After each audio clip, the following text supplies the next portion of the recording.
சட்டப்பேரவையில் முதலமைச்சர் மு.க.ஸ்டாலின் கொண்டு வந்த தீர்மானத்திற்கு அரசியல் கட்சிகளின் தலைவர்கள் வரவேற்பு தெரிவித்துள்ளனர். தமிழ்நாட்டு மக்களின் சார்பிலான தீர்மானத்தை முதலமைச்சர் கொண்டு வந்திருப்பதாகவும் 125 நாள் வேலை என்பது ஒன்றிய அரசின் ஏமாற்று வேலை என்றும் தலைவர்கள் தெரிவித்துள்ளனர்.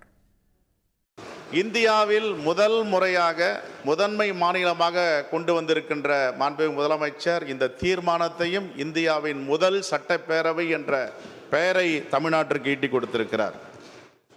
மாண்புமிகு பேரவைத் தலைவர் அவர்களே, இந்த தீர்மானத்தை இந்தியாவில் எந்த சட்டப்பேரவையிலும் இதுவரை கொண்டு வரவில்லை.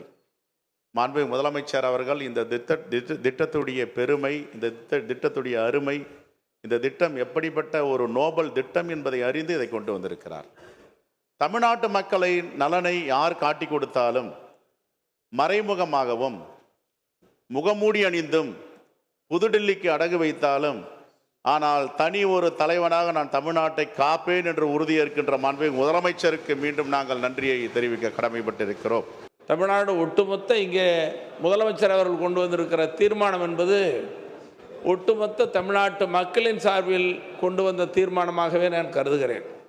ஆகவே தமிழ்நாட்டு மக்களின் சார்பிலும் தமிழக அரசின் சார்பிலும் பாட்டாளி மக்கள் கட்சியின் சார்பிலும் நான் நடுவண் அரசை வலியுறுத்துவது, இந்த திட்ட அறிவிப்பை நீங்கள் திரும்ப பெற வேண்டும் என்று வலியுறுத்தி மாண்புமிகு முதலமைச்சர் அவர்கள் கொண்டு வந்திருக்கிற இந்த தனி தீர்மானத்தை பாட்டாளி மக்கள் கட்சியின் சார்பிலே வரவேற்று அமர்கிறேன். அதாவது தமிழ்நாட்டு மக்களுக்கு தேவை, எங்களுக்கு தேவை வேலை, இந்தி பெயர் அல்ல.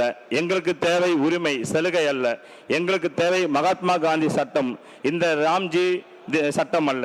எனவே ஏழைகளை வஞ்சிக்கும் இந்த மாநில உரிமையை பறிக்கும் இந்த புதிய சட்டத்தை உடனடியாக திரும்ப பெற வேண்டும் என்றும், பழைய மகாத்மா காந்தி தேசிய ஊரக வளவைப்பு திட்டத்தையே நீடிக்க வேண்டும் என்றும் ஒன்றிய அரசை வலியுறுத்தி நமது மாண்புமிகு தமிழ்நாடு முதலமைச்சர் அவர்கள் கொண்டு வந்த இந்த தீர்மானத்தை விடுதலை சிறுத்தைகள் கட்சி சார்பாகவும் எமது தலைவர் சார்பாகவும் நெஞ்சார வரவேற்கிறோம். எந்த மாநில அரசும் 40% நிதியை அதற்கு கொடுத்தால் இருக்கிற நிதி நிலைமையிலே அதை செய்துவிட முடியாது.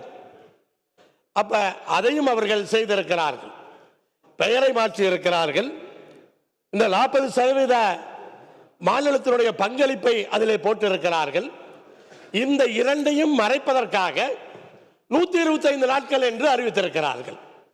சென்ற ஆண்டிலே 50 நாட்களே கொடுக்கப்படவில்லை.